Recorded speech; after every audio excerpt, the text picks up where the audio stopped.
abengana n'emikwano gy'omugenzi Rhoda Kalema bakedde ku kisaawe Entebbe okwasibwa omubiri gwe okwejjulwa mu ggwanga lya Kenya gye yafiira mu ddwaliro lyagakani ku Sande.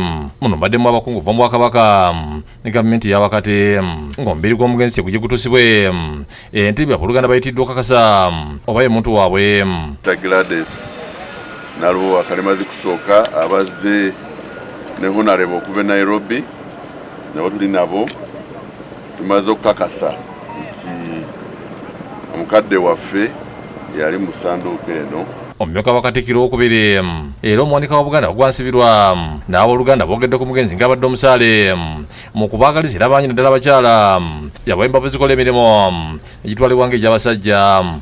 Ng'akubuulirira naye nga bakugamba okukola ekintu ng'alemerako omugamba nti senga ekyo sijja kisobola nti ojja kisobola ng'aku-encouraginga nga ye tatwala no for an answer. Jaja had a big heart, very big heart.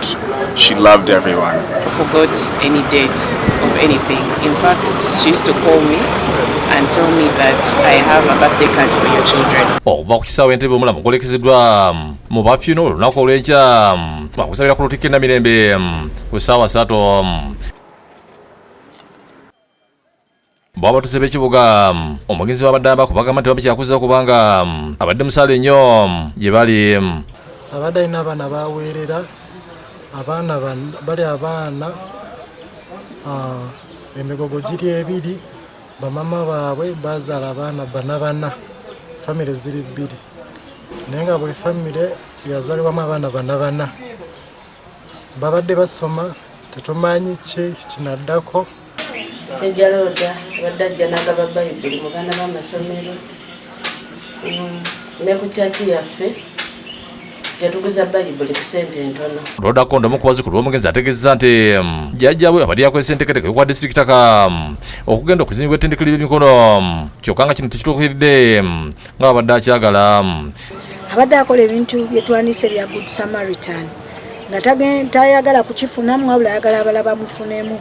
Yesabadde bamusuuta Venerable Francis Mbw agambye nti omugenzi abadde musaale mu kutandika okuzimba ekizimbe ekigenda okubeera ku pulojekiti z'abakyala nga kino omugenzi akirese tekinnakomererwa kubanga emirimu mingi gy'abadde ayagala okukola era gy'abadde ali mu kukolako mu kiseera kino Mukama wamuyitidde nga tannasobola kugimaliriza.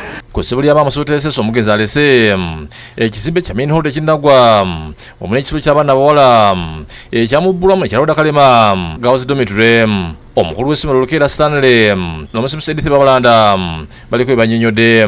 Badde kirooto kye nnyo okulaba ng'eggwa kubanga abaana batulira ebibuuzo wafunda ate ng'ennamba y'abaana yeeyongedde. Tubadde n'essuubi lingi nnyo nti ekisulo kino kijja kuggwa ng'akyali mulamu. Disane Mutyaba ne Jimmy Sibuga byakusakidde eggulu eno lwa Bukedde TV.